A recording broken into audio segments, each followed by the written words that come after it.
మిత్రులారా, ఇప్పుడు నర్సంపేట నియోజకవర్గం దుగ్గొండి మండల్ తిమ్మంపేట గ్రామంలో ఉన్నాము. ఈరోజు CPM ML CPI ML Congress బలపరిచిన అభ్యర్థి ఇక్కడ పోటీలో ఉన్నారు అక్కగారు.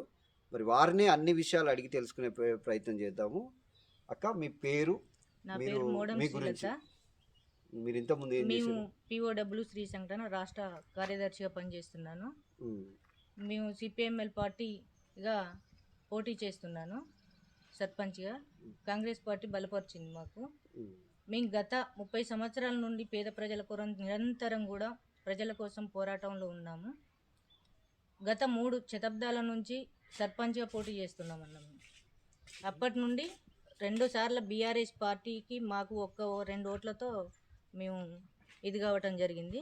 తర్వాతి కూడా మళ్ళీ పోటీలో ఉన్నాం. ఎందుకంటే ఈ గ్రామంలో అభివృద్ధి కోసం నిరంతరం పేద ప్రజల మీద అణచివేతలు, తర్వాత ఈ ఉన్నటువంటి తీరు, ఊరు గ్రామంలో ఉన్నటువంటి బీఆర్ఎస్ తీరును మనం తిప్పి కొట్టాలంటే మన సిపిఎంఎల్ పార్టీ ఇక్కడ సర్పంచ్గా పోటీ చేయాలనేది నిర్ణయించుకున్నాం. మనం అంటే మీరు మరి ఆ ప్రజలకు ఏం తిప్పి కొట్టాలనుకుంటున్నారు, ఏం చేయాలనుకుంటున్నారు? అంటే నిరంతరం పేద ప్రజల మీద పెన్షన్స్ కావచ్చు, లేకపోతే చెరువులలో కాలువలు కావచ్చు, లేకపోతే సీసీ రోడ్లకు కావచ్చు, మురికి కాలువలు కావచ్చు, శ్మశాన వాటికలు కావచ్చు, పేదవాళ్లకు ఈ బీఆర్ఎస్ పార్టీ ఈరోజు గెలవంగానే, అంటే మేము ఎప్పుడున్నా కూడా పేద ప్రజల కోసమే పనిచేస్తున్నాం తప్ప మేము ఆస్తుల కోసమో, లేకపోతే మేము సంపాదించుకోవడం కోసమో, లేకపోతే మీది వేరే రకంగా మేము పోటీలో దిగలేదన్న. మేము నిరంతరం పేద ప్రజల కోసం ఏదైతే పేద ప్రజల కోసం ఉన్నామో మేము వాళ్ళ వైపే మేము నిలబడి పనిచేస్తాం అనుకుంటున్నాం. ఆ పేద ప్రజలు కూడా మాకు అండదండగా ఉండి కూడా మా ఎన్నంటూ వండుకుంటూ వాళ్ళతో మేము వండుకుంటూ ఇప్పుడున్న బీఆర్ఎస్ పార్టీ చేసినటువంటి విధానాన్ని తిప్పి కొట్టడం కోసం మేము పోటీలో నిలబడ్డామన్న. ఇప్పుడు మీరు కాంగ్రెస్తో మద్దతు ఉన్నారు కదా, మరి ఓటుకి ఎంత పంచుతున్నారు మీరు? మేము పంచట్లేదన్న, మేము పైసలు పంచట్లేదు. ఎందుకు అని అంటే మేము పైసలు పంచే వాళ్ళం కాదన్న. మా సిద్ధాంతం ఎట్లుంటుందంటే ఓటర్లకు పనిచేసి పెడతాం. రేపు మేము గెలిచిన తర్వాత కూడా పైసలు వాళ్ళ దగ్గర నుంచి మేము తీసుకోమన్నా. పైసల్ని పనిచేసి మేము ఇప్పుడు పైసలు ఇచ్చినాం అనుకో, వాళ్ళ దగ్గర నుంచి మేము తీసుకోవాలి పైసలు. అలాంటి ఉద్దేశం మాకు కమ్యూనిస్ట్ సిద్ధాంతంలో లేదన్న, అసలు లేదు.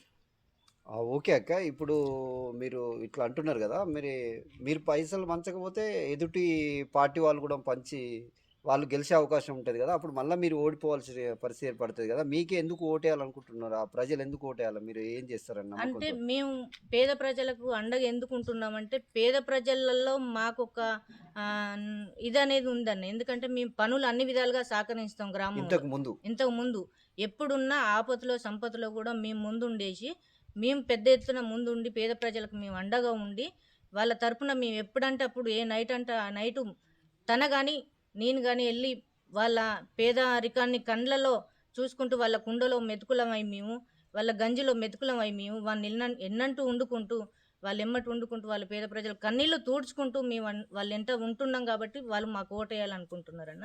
గ్రామానికి కూడా ఒకటన్నా, గ్రామానికి కూడా అభివృద్ధి కావాలంటే మనల్ని ఎన్నుకోవాలనేది వాళ్ళు డిసైడ్ అయ్యిందన్న జనాలు కూడా. అంటే మీరు ఇంకా ఇప్పటికీ పెన్షన్లు అని కొంత వస్తున్నాయి, లేకుంటే ఇంకా మిగతా కొన్ని సంక్షేమ పథకాలు అనేటివి వస్తున్నాయి.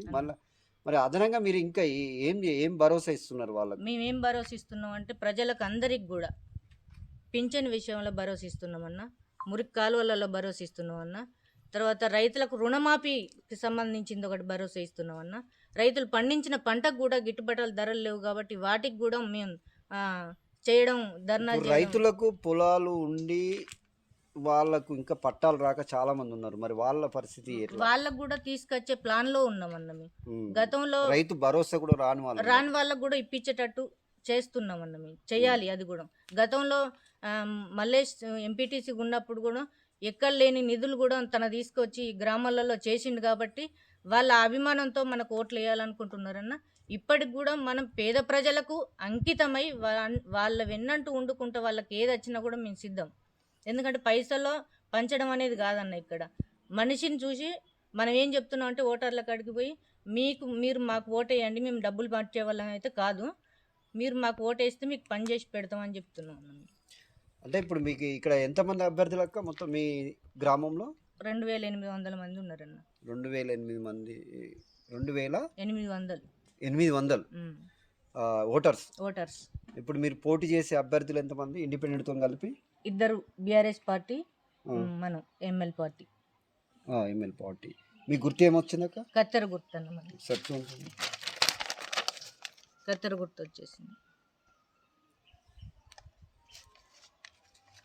ఓకే అక్క. మరి చివరిగా ప్రజలకు, ఈ తిమ్మంపేట ప్రజలకు మీరు ఏం చెప్పదలుచుకున్నారు? వారి నుంచి మీరు ఏం ఆశిస్తున్నారు?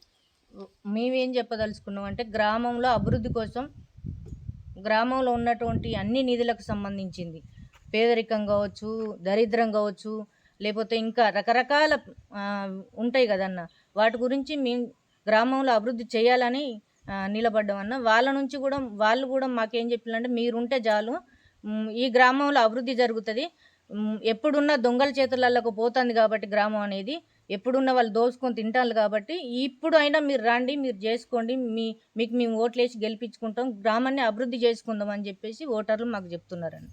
చివరిగా మీరు మీ ప్రజలకు ఏం చెప్పదలుచుకున్నారు? తిమ్మంపేట ప్రజలకు ఏం చెప్పదలుచుకున్నారు? చివరిగా చేసేది ఏముందన్న, ప్రజలకు ఏం చెప్పదలుచుకున్నారు? ప్రజలకు మనం వాళ్ళ ఎన్నంటూ వండుకుంటూ, వాళ్ళ ఆపదలో కష్టాలు వచ్చిన సుఖాలు వచ్చిన వాళ్ళతో వండుకుంటూ,